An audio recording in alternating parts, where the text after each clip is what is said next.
I'm now joined by TRT World's editor-at-large, Ahmed Burai. Thank you very much for joining us here in the studio, Ahmed. So now the main argument here for cutting ties with Qatar is for its alleged ties, support of terrorism. However, the Saudi government has been accused of the same, including providing funds to the Afghan Taliban since the 1990s. So why is this happening now?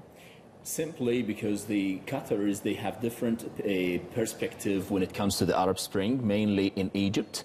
The Qataris didn't support the coup in Egypt. They supported the revolution of the Arabs in Syria, in Egypt, in Yemen, and in different countries. That's the main problem between the Gulf countries and Qatar. The second main problem is their support to the Palestinian movement. I mean, the resistant movement, simply, that is Hamas. Qatar is hosting the chief of Hamas leadership, Khalid Mish'al, in Qatar. Recently, Saudi Arabia asked them to deport him or to cut the relations with them. One of the senior officials of Hamas has left Qatar yesterday, moving to Malaysia because of the pressure practiced by the Gulf countries over the country. The American administration, the Trump administration, is unequivocally asking the Gulf countries. Okay, we've just had a response from Qatar. So they are saying, Qatar is saying it's unjustified and based on allegations. That's the latest comments we've had now from Qatar.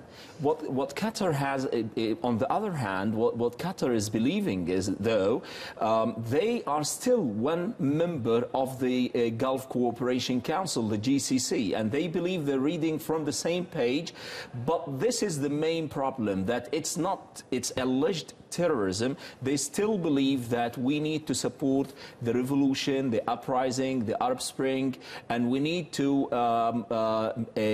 satisfy the aspirations of the people rather than supporting dictators who are not going to serve the Gulf and the Gulf countries. And they also believe, on the other hand, that the relations with Iran shouldn't be confrontational. They believe that Iran is a major player and it should be involved in the process of negotiation so that you could come out to real solutions in Syria, in Bahrain, and in Yemen. But the Saudis, based on the new coalition with Donald Trump, they believe that the hegemony and the over-expansionist policy of Iran can only be deterred by a union, a Sunni coalition. Even you could include Israel in this Sunni coalition, which Qatar is not reading from this page. And in the case of Yemen, you have mentioned it. So what about being expelled from the Saudi-led coalition? What impact will that actually have on Yemen? Already the Yemen is a quagmire, and the whole coalition, the Saudi, the Qatari, the United Arab Emirates, are not doing good job. They didn't achieve real progress for more than 4 years now. Still the war is going. The war-torn country is devastated, and the people there, they're living a real catastrophe, real traumas. If you just look at the people, even under the coalition government, they still living in a real crisis. So the Qataris, when they leave the coalition, I mean, the people in Yemen, they would not be able to have that kind of trust mainly in the United Arab Emirates. Recently, we have leaks speaking about private prisons in Yemen, where they're practicing torture against the rebels themselves, against the fighters. So the irony here is the Saudi Arabia and United Arab Emirates, they're supporting the Muslim Brotherhood in Yemen against the Houthis, where they're declaring them or labeling them a terrorist organization in Egypt and in Palestine. So economically, though, what kind of ripple effect will it have on the Gulf region?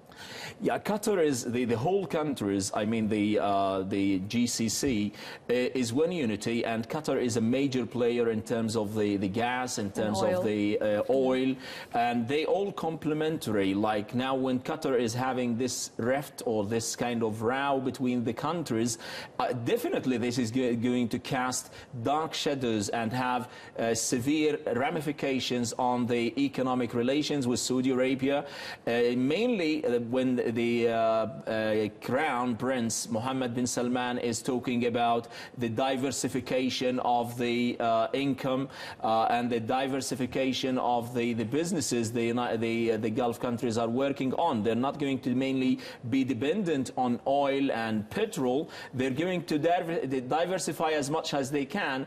Having a round now with Qatar is going to have serious consequences and repercussions on the progress they aspire to achieve.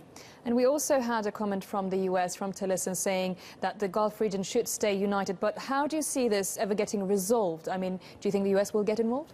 I think the main power that could be involved and have great relations with both parties is Turkey mediation and brokering any kind of reconciliation between the countries, because this happened before.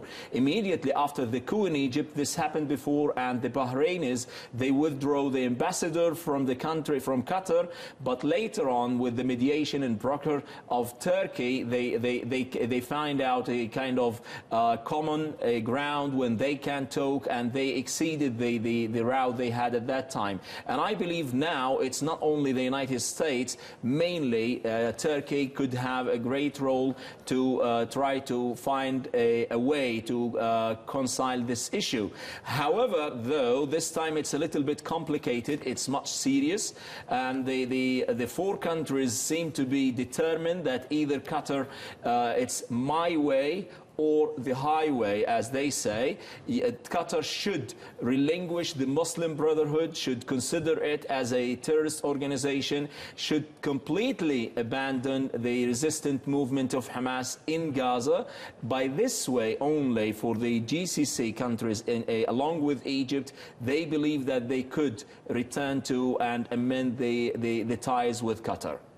So let's just add that Qatar did respond in the latest few minutes, saying it was unjustified and based on allegations. We'll be talking more about this. Thank you so much for joining us here in the studio, TRT World's Editor-at-Large, Ahmed Al-Burai. Thank you.